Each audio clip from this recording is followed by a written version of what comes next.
Boa tarde, boa tarde todo mundo. Nesse meio de tarde, que é sexta-feira. Sexta-feira parece que as coisas ficam mais bonitas, não é? Boa tarde, meus amores, como vocês estão? Ontem tivemos live com o nosso queridíssimo Deninho. Foi uma live muito gostosa, uma live muito fácil de se fazer. Aquelas lives entre amigos mesmo, né? Então foi muito boa. Como é que vocês estão nessa sexta-feira? Como vem passando? Quais são os planos para final de semana? Meus amores, eu sempre tenho muita saudade de entrar aqui, né? E aí agora, todo o tempo que eu tenho, eu entro para falar um pouquinho com vocês. Todo mundo tá sabendo da minha ida para o Rio de Janeiro já. Uma parte vai ser lá no Osmar Barbosa, e no dia 12. E no dia 13 vai ser no Frei Luiz. Quem tiver aí do Rio de Janeiro que quiser ir lá, vamos nos dar um abraço, vamos conversar. Fiquem sempre à vontade. Nós temos Tupaciguara, nós temos Belo Horizonte, nós temos Portugal, nós temos muitos outros locais que nós vamos visitar ainda esse ano. E a gente tem aqui em Brasília, né? Toda quarta-feira a casa fica aberta. Sexta-feira, eu acho que a gente acorda um pouco mais cansada, mas acorda também com uma sensação diferente também de dever cumprido, né? No nosso trabalho, no trabalho mediúnico, nas escolas, onde a gente se profissionaliza, tudo isso na sexta-feira tem um sabor diferente, é um dia diferente, né? É um dia diferente. Então, hoje eu acordei nessa sensação de mais uma semana cumprida, de mais uma semana com tudo aquilo que eu deveria fazer feito, e não só feito, mas feito com amor.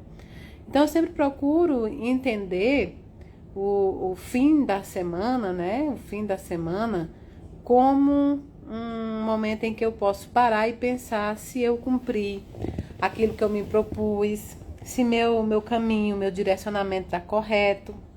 Sextou, né? É isso mesmo, sextou. Eu sempre procuro entender uma oportunidade, né, de saber se realmente eu estou cumprindo com aquilo que eu me propus a cumprir. Então, hoje eu estava pensando nisso. Às vezes a gente busca viver para o fim de semana, né? Sábado e domingo. A gente quer que a semana passe rápido para chegar logo sábado, para chegar logo domingo, para chegar logo o carnaval, para chegar logo os feriados, para chegar logo o fim de ano. E a gente acaba perdendo uma parte muito importante nesse processo, que são a maioria dos dias. A maior parte do tempo nós estamos em preparação para que todo final de semana, os feriados e todas as outras datas que a gente está em casa aconteça, não é? Então eu sempre tento encarar a sexta-feira como um dia em que eu posso fazer um balanço na minha cabeça. Será que eu cumpri as metas estipuladas no meu trabalho? Será que eu cumpri as metas estipuladas por mim, né?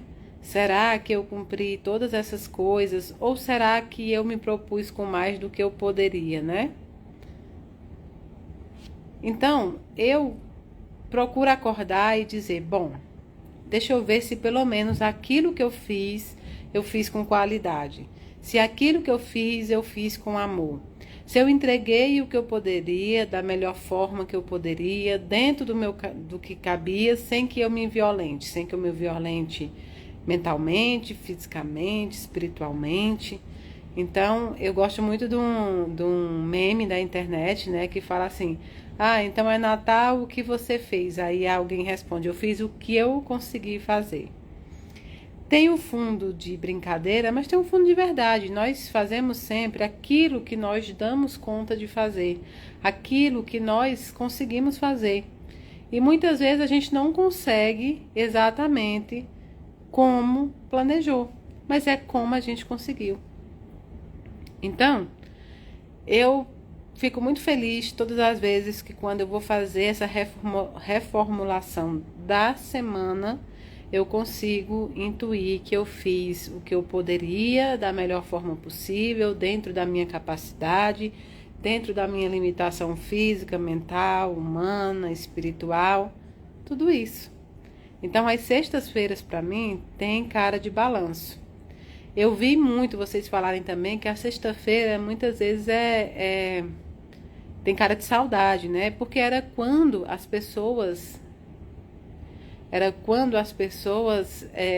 se juntavam, né? Era quando as pessoas combinavam o sábado, o domingo, era quando as pessoas combinavam o almoço. E alguma dessas pessoas favoritas nossas, aquelas pessoas que nós amamos, partiram à pátria espiritual, né? Partiram, então a gente tem sempre alguma sensação de que final de semana também tem mesmo esse de saudade, né? De combinação, de junção, porque aí todo mundo parava o que estava fazendo durante a semana, deixa de trabalhar tanto quanto trabalhava e se juntava sobre a mesa e se juntava com os familiares, com tudo, com amor, com tudo. Mas vejam bem, o estar junto de quem a gente ama nunca foi sobre o físico, nunca foi sobre limitação física. O estar junto de quem a gente ama, aliás, não tem nada a ver com o físico, não tem nada a ver com estar no mesmo local. Quantas famílias, quantas pessoas nós vemos hoje em dia, principalmente com o advento dessa tecnologia, que estão sentadas, né?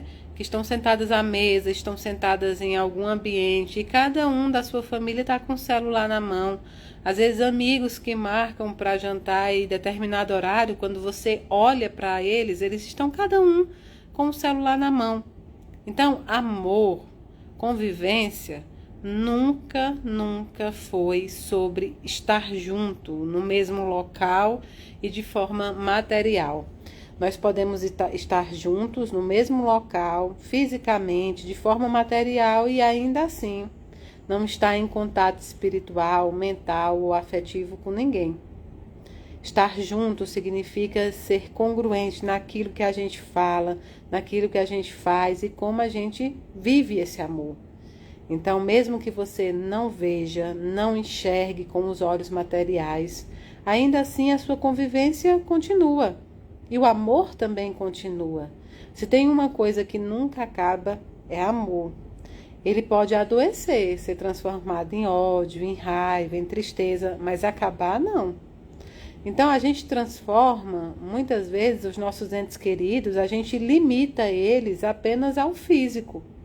O nosso egoísmo, ou muitas vezes a nossa fé fraca, ou muitas vezes a nossa fé frágil, não permite que a gente enxergue que nós limitamos eles a pernas, a braços, a cabelo, a olhos. Quando, na verdade, a gente tinha que ampliar os nossos olhos, ampliar a nossa visão espiritual para entender que eles vivem e convivem conosco pelo amor, com o amor. Eles são amor. Então, se você encara o final de semana como um momento de saudade, passe a encará-lo como um momento de aprendizado e de gratidão por tudo aquilo que você conseguiu viver e ainda vive com ele, apesar de você não enxergá-lo materialmente. Esses dias eu estava pensando o quanto eu sinto falta da minha avó, o quanto eu sinto falta do meu pai, o quanto eu sinto falta dos meus filhos. Todos eles partiram à pátria espiritual e eu deveria ser a pessoa, talvez, que, na visão de outras, teria que se importar muito menos, sofrer muito menos. Eu teria que levar isso com grande facilidade. Só que não ocorre assim. Não ocorre dessa forma. É claro que eu tenho a plena consciência que eu ainda convivo com eles. Mas hoje há um limite da minha convivência. Por quê? Porque eu sou matéria. Então eu também queria conviver com matéria. E quando eu for um espírito sem matéria física, sem estar aqui, eu vou saber amar somente com o espírito. Mas ainda não me preparei, ainda não estou assumidamente, ainda não estou universalmente ligada a somente o espírito. Ainda estou ligada também ao corpo. Então, esses dias ontem, engraçado, eu falei isso com vocês, eu tive um sonho muito estranho ontem. Eu sonhei que eu estava com o meu pai numa outra casa. Então estava minha madrasta, estava minha mãe, estava outras mulheres, frutos de outras relações dele também. E tinha muitos filhos. Meu pai não tem tantos filhos assim, mas tinha muitos filhos. E eu levava o corpo do meu pai para velar junto com esses meus irmãos que eu não conhecia, junto com eles. E de repente o meu pai se mexia, né, na urna. Ele se mexia na urna. E tinha um desses filhos que no sonho eram médicos. E ele vai lá e reanima meu pai. Mas isso no meu sonho fica muito claro que meu pai já tinha 1 dia e meio que tinha sido declarado morto, né? E estava na urna. Mas meu pai volta. Na hora ele esquenta, ele volta, eu abraço ele, eu choro, eu beijo. De repente ele estava muito bem, inclusive ele tirava assim o aparelho e aí ele me dizia que queria muito encontrar com a esposa dele, que é a minha madrasta, e eles se encontravam lá pelas tantas e ele beijava, abraçava ela. Foi um sonho muito bonito, foi um sonho muito bonito. E eu acordei pensando nesse sonho, né? O que esse sonho tem para me dizer? É exatamente isso. Eu acho que esse sonho vem para me dizer que ele ainda continua sempre perto, que ele ainda continua muito ligado à minha madrasta, que ele a ama, que ele nos ama.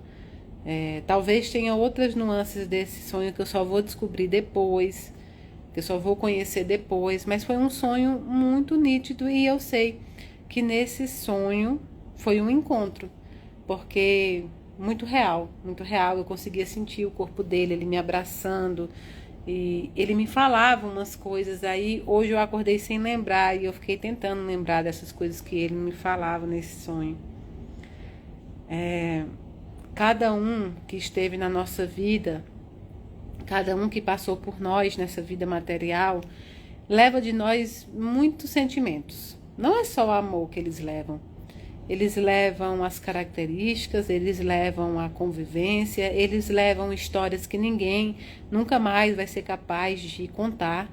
Porque, veja, quando uma mãe, um pai morre, tem histórias que também irão com eles. Tem histórias sobre nós que só eles saberiam. Quando um filho parte à pátria espiritual, tem muitos sentimentos que ele leva junto. Tem uma música que chama Depois do Amanhã, Depois do Universo. É uma música muito bonita e que fala, né, sobre como ela não quer acreditar que não exista outra dimensão onde eles vão se encontrar. E nessa música,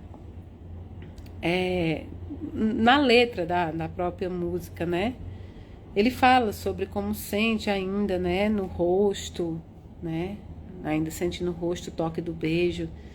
Então, todo mundo que passa por nós aqui leva muito de nós, sim, mas deixa muito.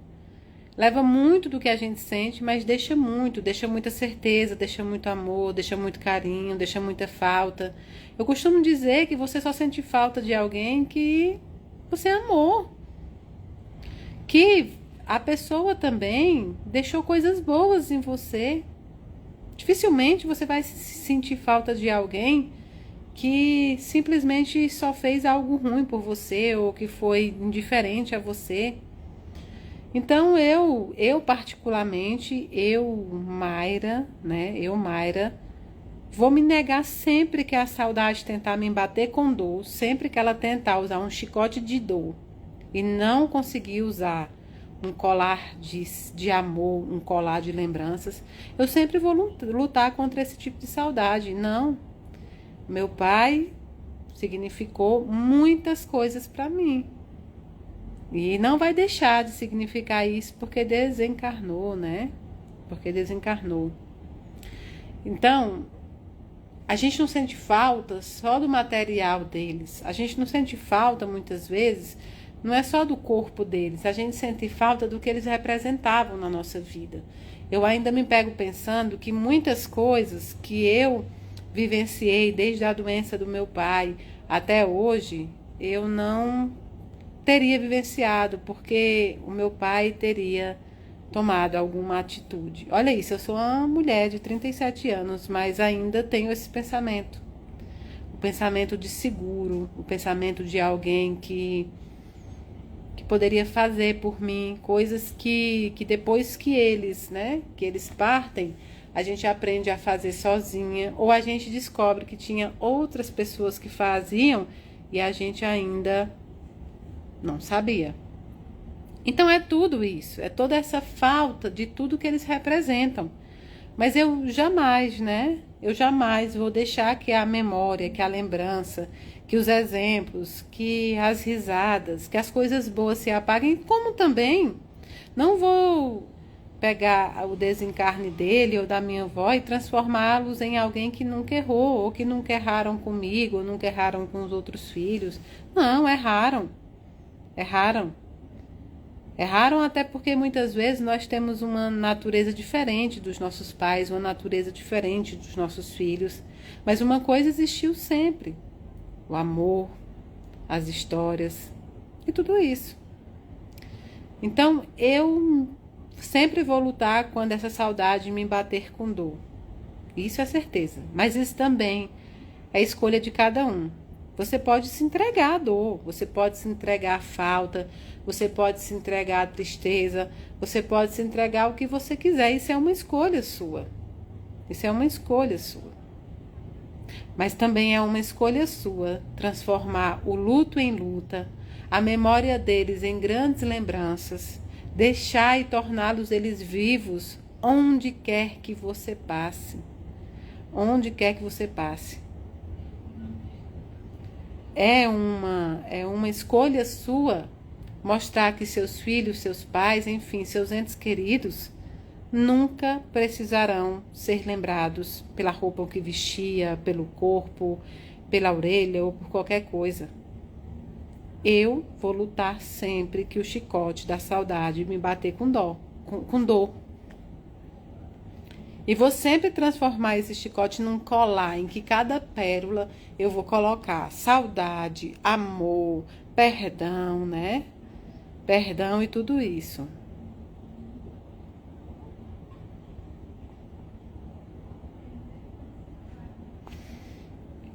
Eu vi um recado aqui sobre parente difícil, né? Existe sim, eu acho que nós temos uma confusão, né? Uma confusão enorme nessa relação entre parentalidade sanguínea e familiaridade, né? E família afetiva. Existe uma confusão enorme. Parente, sangue, né? Parente, sangue, pode ou não ser família. Pode ou não ser família. Parente pode ser apenas consanguíneo. Alguém que você não escolheu para estar junto. Mas tem, biologicamente falando, informações genéticas que fazem com que vocês tenham essa parentalidade. Mas isso não significa família. A verdadeira família é aquela por afinidade. Então, o parente pode ou não ser, vai depender dos atos dele, das escolhas dele, de como procede. Então, que a gente comece a dar mais valor aos familiares, às famílias, aquelas sanguíneas ou não, aqueles que estão junto conosco, aqueles que querem nosso bem, que buscam nosso bem, aqueles que desejam coisas boas para a gente, aqueles que podem nos guiar pelo caminho da evolução, pelo caminho do bem. Quanto aos parentes, que eles tenham, né, que eles tenham a capacidade de escolher e que a escolha seja boa, porque senão vai ser só informação genética. Eu não trabalho com essa questão de família e amor junto, não. A família e amor junto, não. Família e amor tá certo. Família e parente. Não, pode ser um parente sanguíneo meu e que não é minha família. E pode ser uma família minha que não é um parente sanguíneo. Então, desde pequena eu faço muito essa diferença. E graças a Deus eu formei uma família por afinidade muito grande, né? Eu formo famílias por afinidade próximas a mim, aquelas em que a gente luta junto. Muitos de vocês são minha família, não são? Pelo menos eu considero vocês minha família por afinidade. Nós entramos aqui não como uma pessoa que vai falar o que vocês querem ouvir, ou vai falar, ou vai escutar somente o que quer ouvir. Eu entro aqui para desabafar muitas vezes coisas da minha vida que para algumas pessoas também faz sentido. Vocês conseguem me mandar muitas vezes mensagens do fundo do coração de vocês sem ter que esconder. Vocês conseguem me dizer: Mayra, eu queria era desistir da minha vida. Em vez de dizer: não, Mayra, pode deixar, eu estou lutando. A gente consegue ser quem nós somos uns com os outros. Isso é família. Parente é aquele que aparece apenas em determinado momento. Parente é aquele que alguém diz: ah, é sobrinho, é primo, é afilhado do sobrinho da prima, entende? É prima de terceiro, segundo, sei quantos graus. Enfim, isso é parente. Família é outra coisa. Ah, mas família pode ser parente? Pode. O ideal é que fosse. Então, a gente tem a família parentesca, tem a família por afinidade. Então, que a gente comece a dar valor nessa família por afinidade. Se eu não consigo me relacionar de forma legal, fazer você se sentir pior. Fique em lugares que as pessoas fazem questão de estar com você. E existe uma coisa, né? Existe uma coisa que eu aprendi na faculdade de Direito e trouxe até hoje nos meus dias atuais, né? Uma professora minha disse assim: Mayra, quando alguém não convidar você para ir para algum lugar, não vá. Ou então convidou todo mundo e chamou você por último porque já tinha convidado todo mundo, não vá. Você não foi uma pessoa que ela pensou primeiro que queria que fosse, que estivesse ali. Isso, para mim, é um fato que eu trago até hoje, viu? Até hoje. Ai, meu Deus. Nayara Magalhães, já teve neném, amor. Já deve estar grande, né? Tem que levar lá na casa para mim ver. Então, assim, é muito importante que a gente saiba diferenciar. É muito importante que a gente saiba também nos colocar. Tem lugar que não nos cabe mais. Tem lugar que não é mais nosso. Isso acontece. Às vezes o lugar te coube uma vida inteira, mas de repente você sentou ali e começou a ver, a presenciar que não te cabe mais. Não te cabe mais. Aquela cadeira não cabe mais você. Aquelas pessoas não estão mais na sua mesma programação. Você tem que andar com pessoas que te encaminhem para o bem. Você tem que andar com pessoas que, se você cair, vão voltar para te buscar. Não é pessoas que vão correr junto com você. Correr junto com você, grande parte vai. Sabe por quê? Se você chegar na rua e correr, as pessoas que estão atrás de você vão correr junto com você, sem entender o que é, sem entender o que está acontecendo, imaginando que pode ser muitas outras coisas. Isso vai acontecer, muita gente vai correr junto com você. O problema é quando você cair, quem vai retornar? Quem vai retornar realmente para te buscar? Quem vai dizer assim: não, eu não vou sem a Mayra, eu vou voltar, ainda que eu não consiga chegar no mesmo tempo que eu queria, mas eu vou voltar, porque eu não posso deixar a Mayra para trás. Então não se preocupe com quem corre com você, se preocupe com quem voltaria para te buscar. Como o padre Fábio de Mello diz, não se preocupe em quem vai te colocar ao sol, mas principalmente quem vai te tirar do sol. Então, eu ando na minha vida assim, pensando sempre que pessoas voltariam para me buscar. E tentando sempre ser a pessoa que voltaria para buscar vocês. Então, é muito importante e tem sido, não vou mentir para vocês.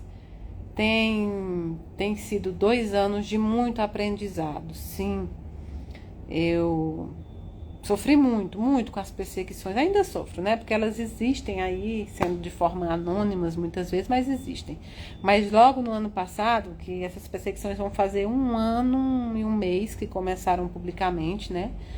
E eu sofri todos os tipos de ataque possível que uma pessoa podia sofrer, na minha condição de mulher, na minha condição de religiosa, na minha condição de mãe, na minha condição de servidora pública, na minha condição de palestrante, na minha vida pessoal, na minha família, na minha cidade, meus pais, né? Quer dizer, na morte do meu pai eu fazia a despedida do meu pai com alguém soltando um vídeo totalmente esdrúxulo sobre mim, sua grande parte homens, em sua grande parte mulheres machistas, em sua grande parte pessoas dadas à violência, a situações de forma assim extremistas. Mas hoje, aí naquela época eu ficava muito triste mesmo. Eu pensava em parar. Nossa, o ano passado foi muito triste. Hoje, quando eu paro e penso e chegam uns vídeos ou qualquer coisa até mim, eu penso justamente o contrário. Eu penso, quem são essas pessoas? Olha quem está falando de você. O Daniel sempre disse. Quando eu dizia, Daniel, eu não vou suportar ele, assista o vídeo. Veja quem está falando de você. Veja se tem como você se importar. E hoje em dia, por algumas pessoas, eu tenho uma espécie de sentimento de dó, coisa que eu também não gosto de sentir. Eu penso, essa pessoa não é mal. Essa daí não é ruim. Essa daí é doente. Isso é doença psicológica. Isso é doença psiquiátrica. Há as características de doenças psiquiátricas ali nas falas, nos olhares, nos esbrajamentos, aquelas coisas que elas falam. Algumas outras só são mal, algumas outras buscam público. Cada um ali tem a sua forma de ser. Algumas foram só manipuladas. Tem toda uma história ali. Mas hoje em dia eu olho e eu procuro pensar, não tem ninguém até agora que eu possa dizer, bom, essa pessoa falou algo que faz sentido e eu vou mudar. Certo? Então, não deixem pessoas tóxicas. Estou respondendo isso por conta da mensagem que eu estava falando sobre parentes, né? Não deixe pessoas tóxicas diminuir você. Não deixe pessoas tóxicas acharem que podem fazer de você aquilo que elas enxergam delas e não têm coragem de tratar. Eu pensava, sabe qual é a minha maior diferença para essas pessoas que falam de mim sem me conhecer? É que eu teria coragem de falar tudo isso olhando nos olhos dela. Eu teria coragem de ir lá muitas vezes e chamar para conversar. Eu não me esconderia atrás de uma tela. Até hoje, eu nunca recebi uma ligação, eu nunca recebi uma mensagem de nenhum perseguidor querendo conversar comigo. Eu liguei. Nos últimos vídeos, eu liguei para a pessoa do qual me acusou. Não me respondeu nada com nada e a única coisa que eu disse para ele é: vá se tratar. Você precisa se tratar. Você não é ruim, você é doente. É doente e precisa se tratar. Só que só você vai poder reconhecer isso aí. Eu não posso mudar você. Ninguém vai poder mudar você. Vá se tratar pelo bem da sua família, pelo bem da sua vida, para procurar menos problema para você. Vá se tratar. Então façam isso. Façam isso. Sempre que uma pessoa falar mal de você, seja parente, seja amigo, seja alguém desconhecido, que não tenha coragem de te procurar primeiro para falar com você, não dê mais ouvidos. Não dê mais ouvidos. Simplesmente sigam com a vida. Simplesmente siga o seu caminho sem dar ouvidos. a essas pessoas. É extremamente necessário que a gente configure nossa energia, que a gente realinhe as nossas energias para aquelas pessoas que somente têm coisas boas para nos oferecer. E eu não estou falando de pessoas que vão passar a mão na sua cabeça, não. Não mesmo. Eu tenho um amigo que vocês sabem que se tornou amigo depois de me pesquisar, que foi o Flammarion. E tadinho do Flammarion, que já sofreu muita perseguição por conta de mim, né? Da minha pessoa. Mas Flammarion se tornou um grande amigo meu depois que ele me pesquisou, depois que ele pesquisou as cartas, depois que ele conheceu a casa, que ele conheceu Mayra, foi quando ele emitiu o parecer dele. E a gente se tornou amigo, mas vocês pensam que passa a mão na minha cabeça? De jeito nenhum. E eu brinco com ele que um filho dele me ensinou a frase que eu mais gosto. Quando acontecem, né, essas coisas aí, quando acontecem essas perseguições, eu falo: eu sou Vicky. Vicky não sofrem dor, porque é assim que o filho dele fala: nós somos Vicky. Então, deixem de dar importância a quem não merece importância. Ah, Mayra, mas é meu parente. Problema dele. É problema dele. Essa raiva, essa violência, essa postura dele é problema dele. É ele quem tem que resolver. Da sua parte é resolver os seus problemas, os seus comportamentos.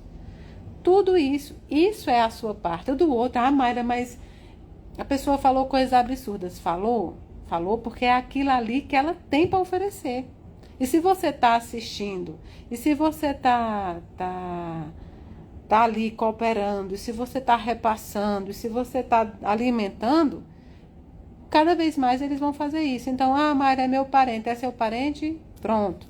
Significa que tem seu sangue, não é? Mas não significa que tem o seu amor, não significa que tem sua felicidade, não significa que é alguém que te deseja o bem.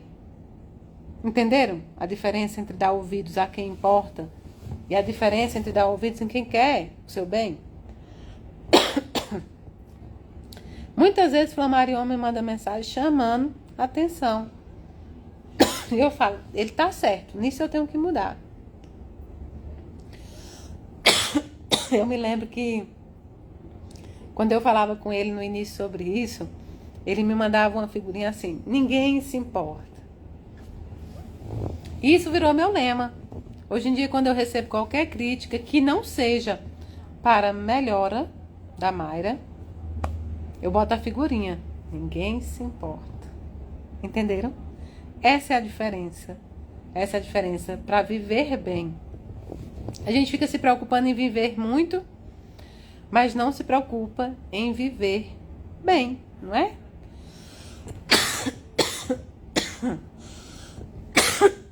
Eu ainda tô no efeito da tosse.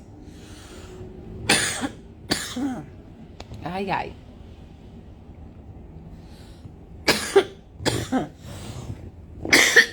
Eita. Agora pronto. Vou desligar porque agora começou foi a tossir. Um beijo grande no coração de vocês e a gente se vê hoje à noite ou amanhã.